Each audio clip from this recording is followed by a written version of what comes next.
Halo, di video kali ini, tetap nama saya A. Usep ya, panggil Sebastian Ebit. Panggilan lain Paul, pemuda asli Urang Lemur. Di video kali ini, saya akan coba membahas Cimanuk. Jadi Cimanuk itu sebuah sungai yang melintasi 4 kabupaten, Garut, Sumedang, Majalaya, Majalengka, Jalmalangka, Dermaayu, di Indramayu. Nah, Cimanuk itu banyak yang banyak yang salah orang. Jadi banyak yang menyangka hulunya itu di Papandayan atau di Gunung Cikuray, padahal hulunya itu di Mandalagiri. Nah, muaranya di Indramayu. Nah, tengahnya di Sumedang. Nah, tapi begini ya, dalam perjalanannya Cimanuk itu saya juga tidak tahu dari sejak kapan nama Cimanuk itu muncul. Karena banyak tinjauan, dari bahasa saja banyak tinjauan. Misalkan dari kata manu. Manu itu kalau dalam kitab yang lain itu cikal bakal manusia. Ada juga yang mengatakan Cimanuk itu dulunya kali paksi. Jadi kali itu sungai, paksi itu burung. Ada juga yang kalau kita gambar das Cimanuk itu mirip manuk sedang begini, burung-burung. Nah, banyak nama Cimanuk itu, tapi yang pasti menamakan Cimanuk di hulu sungainya ada, hulu Cimanuk itu ada sumur Cimanuk, sumur 7. Jadi di sumur 7 itu ada keanehan.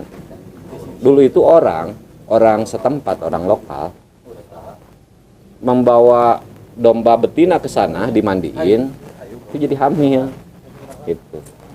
Nah, atau tiap malam Jumat si domba betinanya dilepas. Karena si domba mitologi itu suka keluar di malam Jumat. Domba itu ujung-ujung hamil. Hamil teh pugul-pugul teh jenengan. Jika hamil di luar nikah. Ya, waktu itu dombanya nggak dapat sanksi sosial karena itu tradisi. Cari korek saya. Santai dulu. Kita ngopi, kopinya kopi Garut. Bakonya bako Cigasti. Bentar, santai.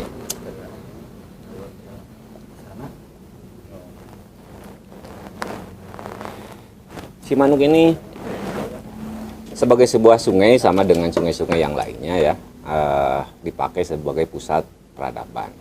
Pusat peradaban itu orang secara psikologi akan menggunakan air sebagai di dalam kehidupannya. Jadi minum, untuk cuci, makan, kaktus. Nah, yang datang ke Sungai Cimanuk, jongkok, nah gitulah, kaktus gitu, mandi, ritual dan lain sebagainya. Nah, tetapi kan pemanfaatan ini juga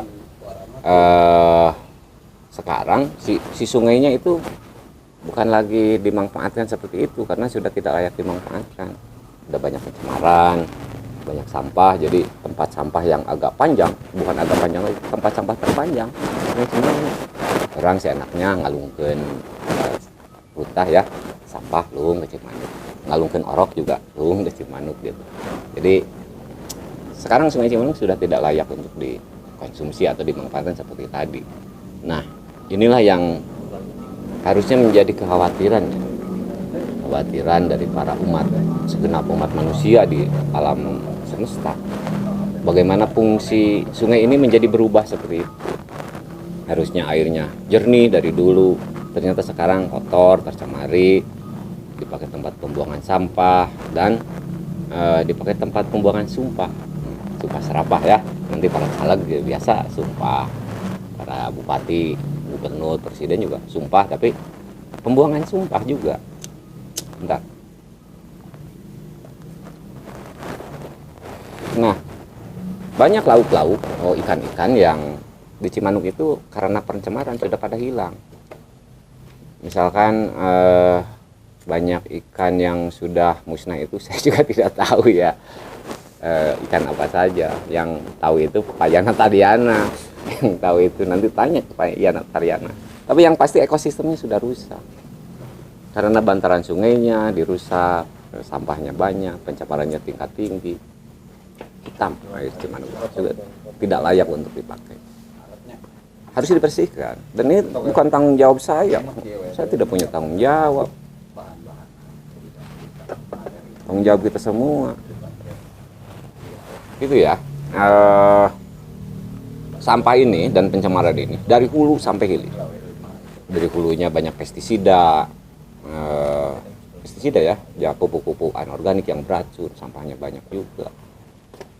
Kemudian si hulu sungainya digunduli dikerok,